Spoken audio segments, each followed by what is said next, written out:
बधाई हो बधाई हो बधाई हो बधाई हो बधाई हो।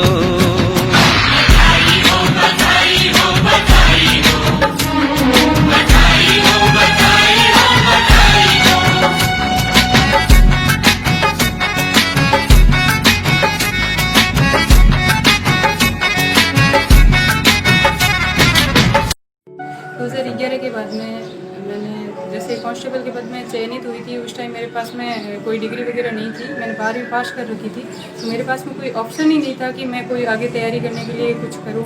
उसके बाद में मैंने बीए करी, ऑन ड्यूटी रहते हुए बीए की, एमए भी किया था।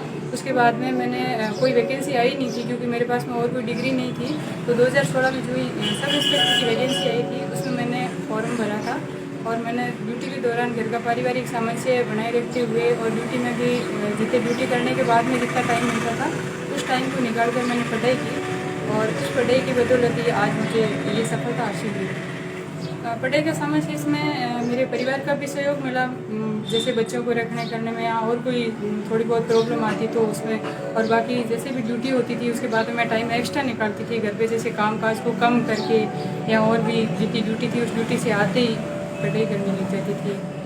उस संघर्ष के बारे में तो क्या कहूँ, वो तो संघर्ष से तो बहुत ही बड़ा संघर्ष था कि मेरे माता पिता को भी ये पता नहीं था कि शिक्षा के बारे में इतना महत्व का पता नहीं था कि शिक्षा क्या है, उनका महत्व क्या है। पर मेरे बड़े भैया थे, उन्होंने 12वीं की थी तो वो 12वीं फेल हो गए थे। मेरे परिवार की आर्थिक स्थिति बहुत ही ख़राब थी, माता पिता को पता नहीं था। तो भैया फेल होने के बाद उनको लगा कि भाई मैं तो पढ़ाई नहीं कर पाया, पर मेरी जो सिस्टर है और मेरे जो ससुराल की स्थिति भी मेरे आटे साटे में है, तो उनको पता चल गया कि ससुराल की स्थिति क्या है, वो भी इतनी ज़्यादा अच्छी नहीं थी। तो उन्होंने पढ़ाई का ये ठान ही लिया कि सिस्टर को पढ़ाऊंगा।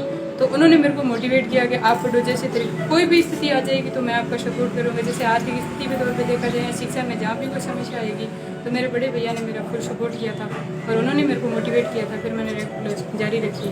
मेरे 10th के बाद में समस्या आ गई थी कि मेरे गांव में शिक्षा का स्तर कम था, तो वहाँ पे स्कूल नहीं थी नज़दीक। तो सबने बोल दिया कि स्कूल नहीं है तो अब क्या, छुड़वा दो, घर का काम काज करते रहेंगे। भैया ने कहा नहीं छुड़ाऊंगा तो नहीं। मेरे को पूछा आप पढ़ाई कर लोगे क्या? मैंने कहा कि बिल्कुल करूँगी पढ़ाई, मेरे को जैसे आप करना चाहोगे प्राइवेट या कहीं नवोदय के लिए। तो नवोदय वाली सीटें फुल हो गई, वहाँ मेरे को नंबर मतलब सीट नहीं मिली थी। फिर उसके बाद में मेरे को भैया ने प्राइवेट पढ़ने के लिए किताबें ला के दी, तो मैंने घर पे ही तैयारी जारी रखी और मेरे सीनियर में 64 बने। तो उसी में फिर मोटिवेट हो गई कि मैंने अगर प्राइवेट करते हुए भी मेरे इतने अच्छे परसेंटेज बन सकते हैं तो मेरे को कोई कोचिंग या ऐसी कोई शिक्षा संस्था की कोई ज़रूरत नहीं है, मैं कर सकती हूँ सेल्फ स्टडी। इसी में मोटिवेट। तो मैं 2009 में मैंने सीनियर कर ली थी। उसके बाद में मेरा STC में सिलेक्शन हो गया था, 1.5 साल STC की। फिर जो ये वैकेंसी आई तो इसमें मैंने एग्जाम फॉर्म भर दिया था, तो मेरा कांस्टेबल में चयन हो गया था। तो उस टाइम मुझे यूँ लगा था कि STC करूँ या मैं इसमें आऊँ। मेरे सामने 2 ऑप्शन खड़े हो गए थे। तब मुझे लगा कि मेरी जो फर्स्ट सर्विस मिल रही है, पता नहीं STC में कब मिलूँगी। मेरी जो आर्थिक स्थिति है इस हिसाब से मैंने इस सर्विस को ज्वाइन किया। मेरे बहुत बड़ी खुशी हुई थी और मेरे से ज़्यादा मेरे माता पिता को खुशी हुई थी कि जिस परिवार को घर में कभी किसी ने उम्मीद ही नहीं की थी कि ये घर भी इतना आगे प्रोग्रेस कर सकता है, ये बच्ची प्रोग्रेस कर सकती है। तो मेरे परिवार वालों को और मेरे गाँव वालों को भी बहुत खुशी हुई थी।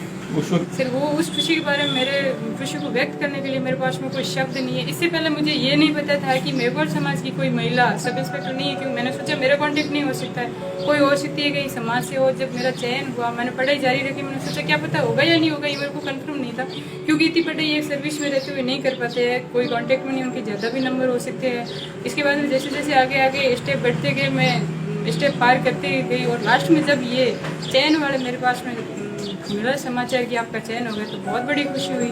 उसके बाद में जब इधर उधर चली कि आप तो महिला समाज की फर्स्ट लेडी हो जो सब इंस्पेक्टर में चयन हुआ, तो मुझे इतनी खुशी हुई जिसकी मैं मतलब शब्दों में व्यक्त नहीं कर सकती उस खुशी को।